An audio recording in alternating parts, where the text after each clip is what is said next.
झांसी की इस शौर्य भूमि पर कदम पड़ते ही ऐसा कौन होगा जिसके शरीर में बिजली न दौड़ जाती हो? ऐसा कौन होगा यहां जिसके कानों में मैं मेरी झांसी नहीं दूंगी कि गर्जना न गूंजने लगती हो? ऐसा कौन होगा जिसे यहां के रजकणों से लेकर आकाश के बृहत शून्य में साक्षात रणचंडी के दिव्य दर्शन न होते हो? और आज तो शौर्य पराक्रम की पराकाष्ठा हमारी रानी लक्ष्मीबाई जी का जन्म जयंती भी है।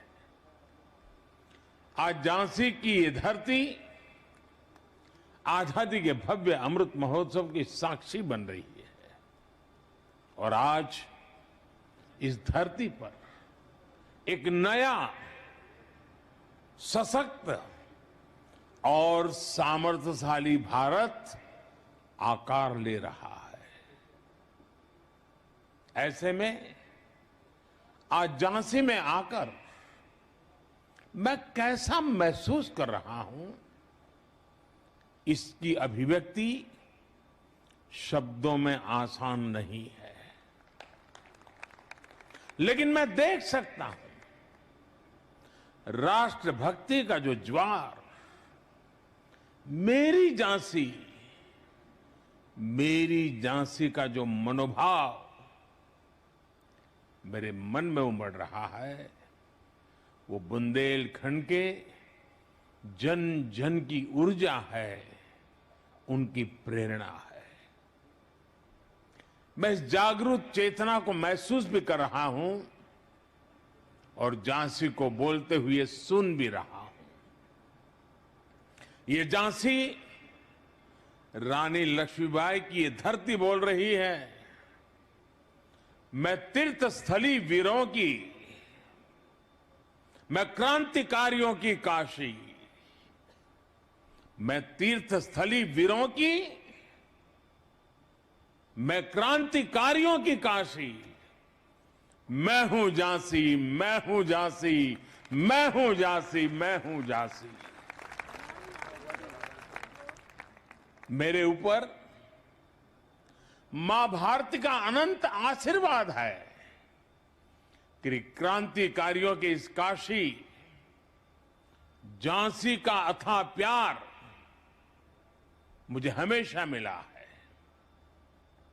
और यह भी मेरा सौभाग्य है कि मैं झांसी की रानी की जन्मस्थली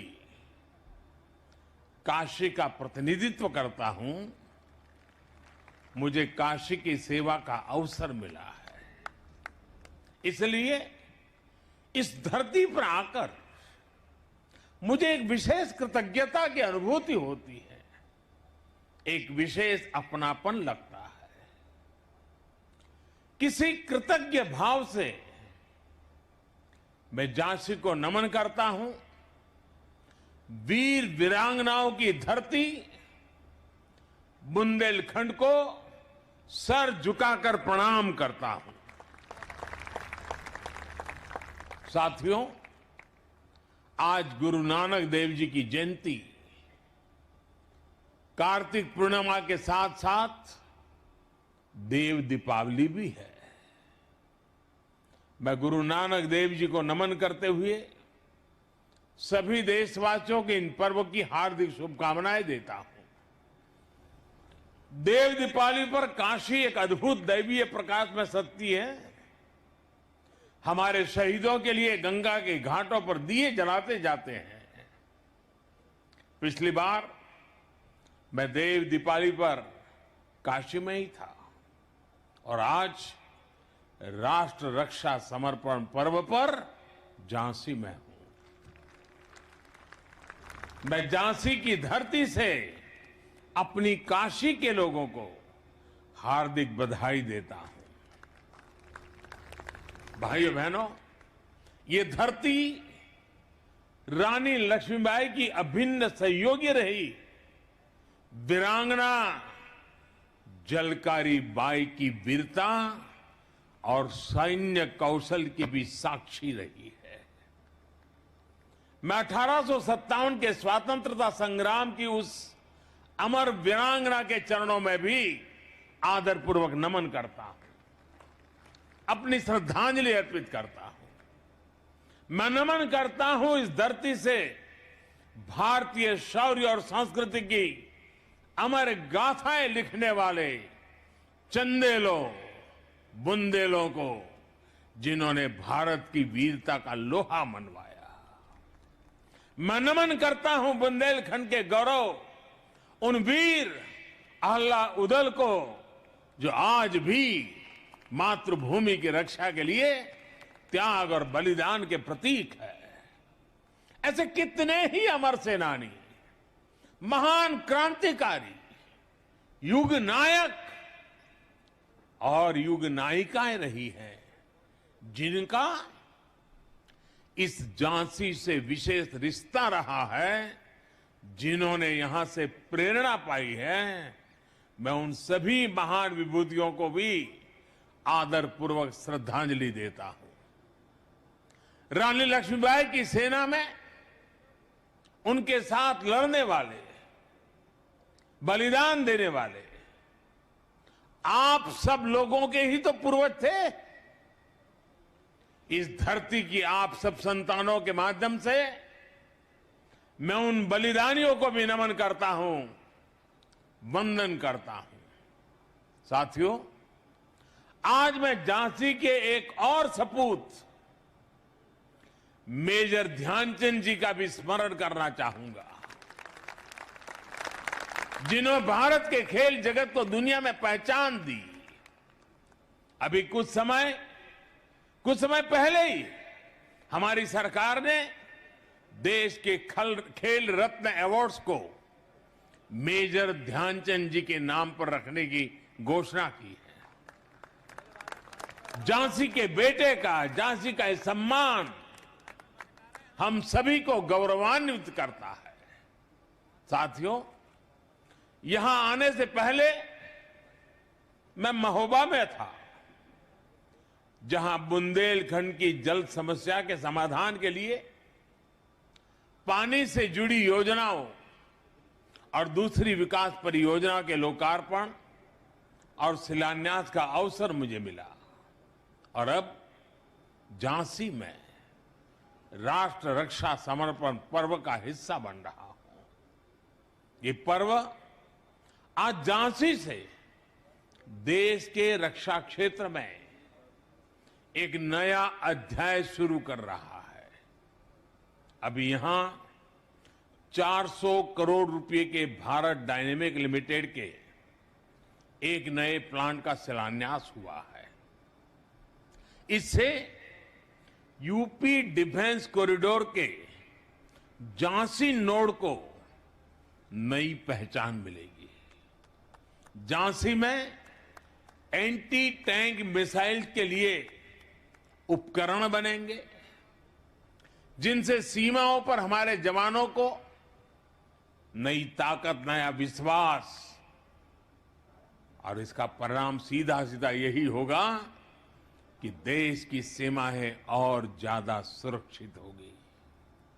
साथियों, इसके साथ ही आज भारत में निर्मित स्वदेशी लाइट कॉम्बैट हेलीकॉप्टर्स, ड्रोन्स और इलेक्ट्रॉनिक वॉरफेयर सिस्टम भी हमारी सेनाओं को समर्पित किए गए हैं।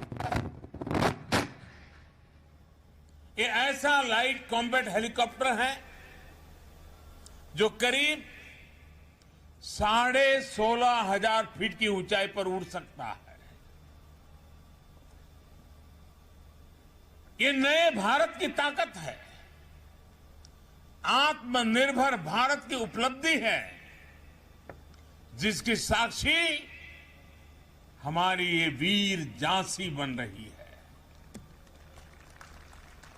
साथियों, आज एक और हमारी सेनाओं की ताकत बढ़ रही है, तो साथ ही भविष्य में देश की रक्षा के लिए सक्षम युवाओं के लिए जमीन भी तैयार हो रही है।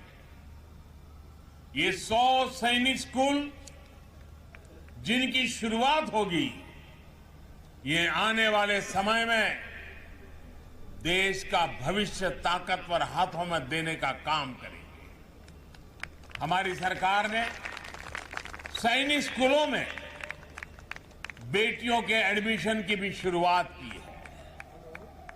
33 सैनिक स्कूलों में इस सत्र से गर्ल्स स्टूडेंट्स की एडमिशन शुरू भी हो गई है। यानी अब सैनिक स्कूलों से रानी लक्ष्मीबाई जैसी बेटियां भी निकलेगी जो देश की रक्षा, सुरक्षा और विकास की जिम्मेदारी अपने कंधों पर उठाए।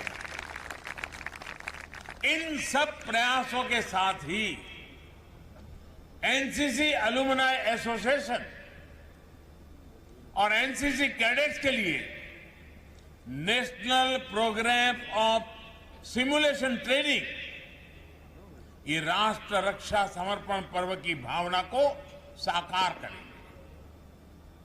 और मुझे खुशी है कि आज रक्षा मंत्रालय ने, एनसीसी ने मुझे मेरे बचपन की यादें याद दिला दी। मुझे फिर से एक बार एनसीसी का वो रुबाब, एनसीसी का एक मिजाज उससे जोड़ दिया। मैं भी देश भर में उन सब से आग्रह करूंगा कि आप भी अगर कभी एनसीसी के कैडेट के रूप में रहे हैं तो आप जरूर इस अलुमना एसोसिएशन के हिस्से बनिए। और आओ, हम सभी पुराने एनसीसी कैडेट देश के लिए आज जहां हो, जैसा भी काम करते हो, कुछ न कुछ देश के लिए करने का संकल्प करें, मिलकर करें। जिस एनसीसी ने हमें शिस्त सिखाई, जिस एनसीसी ने हमें साहस सिखाया, जिस एनसीसी ने हमें राष्ट्र के स्वाभिमान के लिए जीने का सबक सिखाया, ऐसे संस्कारों को अब देश के लिए हम भी उजागर करें। एनसीसी के कैडेट्स के जज्बे का, उनके समर्पण का लाभ अब देश के बॉर्डर और कोस्टल एरियाज को भी प्रभावी तरीके से मिलेगा। आज पहला एनसीसी अलुमनाई सदस्यता कार्ड मुझे देने के लिए मैं आप सबका बहुत आभारी हूं। मेरे लिए ये गर्व का विषय है। साथियों, एक और बड़ी अहम शुरुआत आज झांसी की बलिदानी मिट्टी से हो रही है। आज नेशनल वॉर मेमोरियल पर डिजिटल कियोस्क को भी लॉन्च किया जा रहा है। अब सभी देशवासी हमारे शहीदों को, वॉर हीरोज को मोबाइल ऐप के जरिए अपनी श्रद्धांजलि दे सकेंगे। पूरे देश के साथ एक प्लेटफॉर्म भावात्मक रूप से जुड़ सकेंगे। इन सब के साथ ही आज यूपी सरकार द्वारा अटल एकता पार्क और 600 मेगावाट का ultra mega solar power park की भी, यह भी झांसी को समर्पित किया गया है। आज जब दुनिया प्रदूषण और पर्यावरण की चुनौतियों से जूझ रही है, तब सोलर पावर पार्क जैसी उपलब्धियां देश और प्रदेश के दूरदर्शी विजन का उदाहरण है। मैं विकास की इन उपलब्धियों के लिए, अनवरत चल रही कार्य योजनाओं के लिए भी आप सभी को बधाई देता हूं। साथियों, मेरे पीछे ऐतिहासिक झांसी का किला इस बात का जीता जागता गवाह है कि भारत कभी कोई लड़ाई शौर्य और वीरता की कमी से नहीं हारा। रानी लक्ष्मीबाई के पास अगर अंग्रेजों के बराबर संसाधन और आधुनिक हथियार होते तो देश की आजादी का इतिहास शायद कुछ और होता। जब हमें आजादी मिली तब हमारे पास अवसर था, अनुभव भी था। देश को सरदार पटेल के सपनों का भारत बनाना, आत्मनिर्भर भारत बनाना हमारी जिम्मेदारी है। यही आजादी के अमृतकाल में देश का संकल्प है, देश का लक्ष्य है।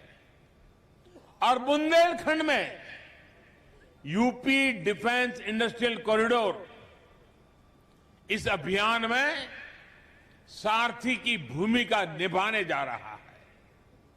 जो बुंदेलखंड कभी भारत के शौर्य और साहस के लिए जाना जाता था, उसकी पहचान अब भारत के सामरिक सामर्थ्य के प्रमुख केंद्र के तौर पर भी होगी।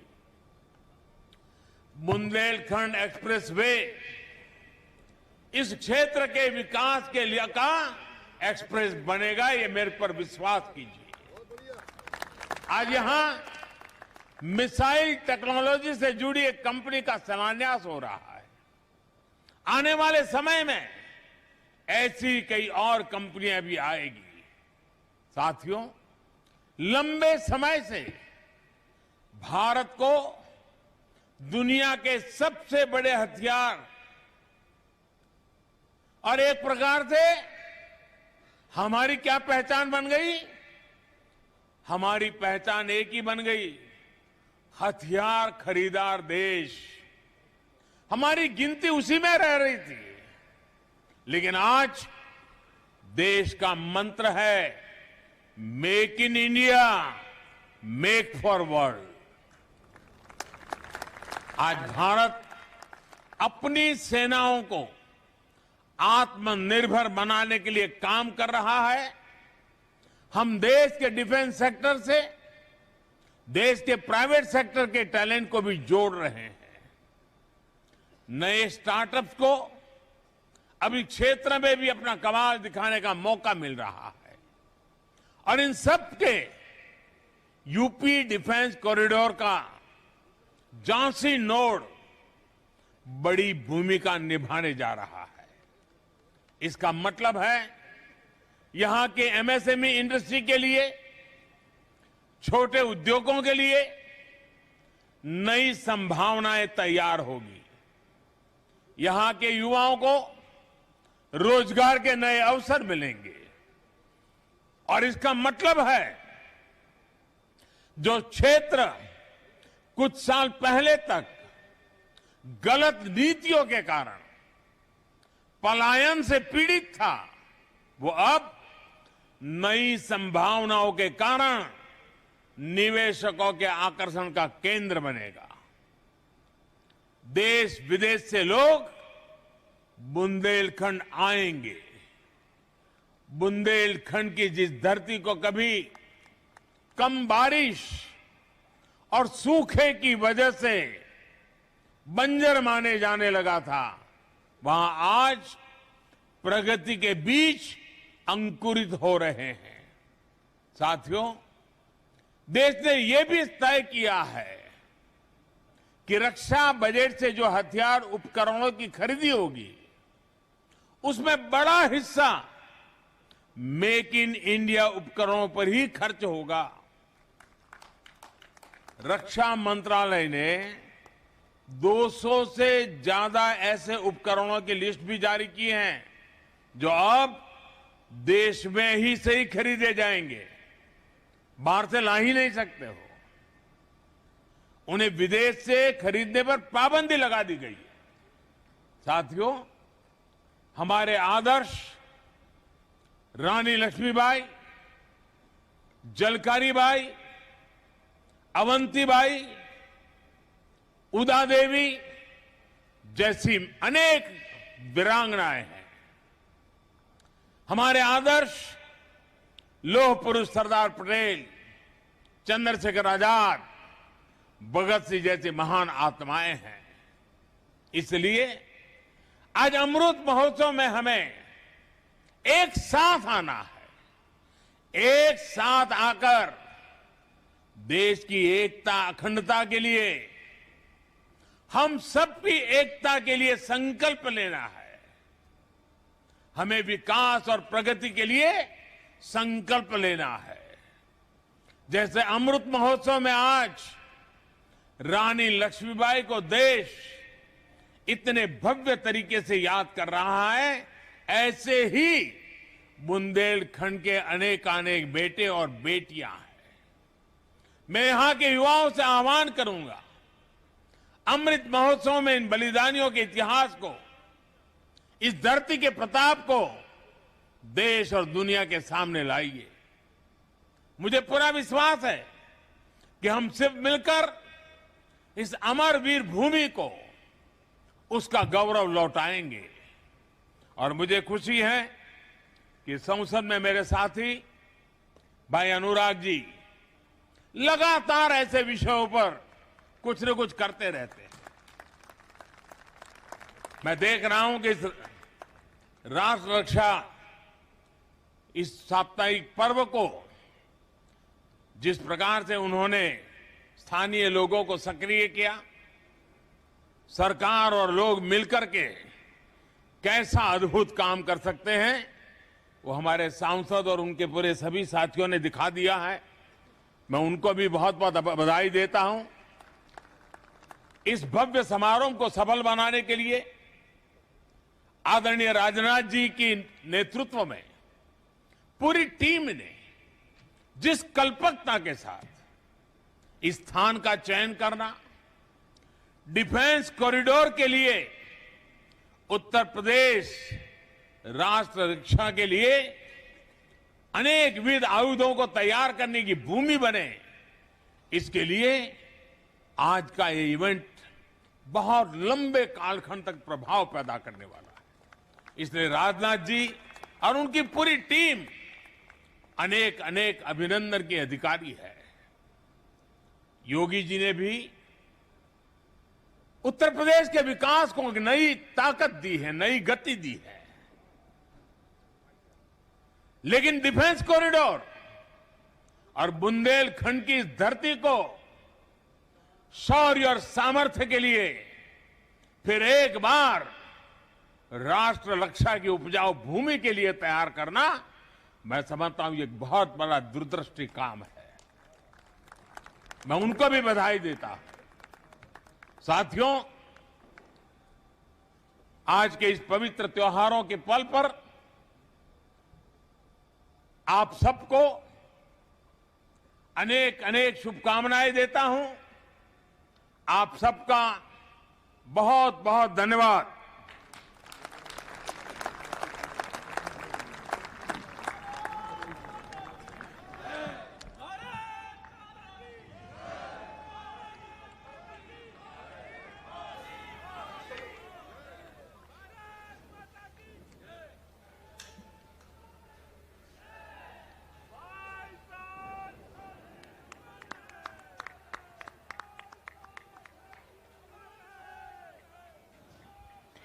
Prime Minister Narendra Modi concluding his address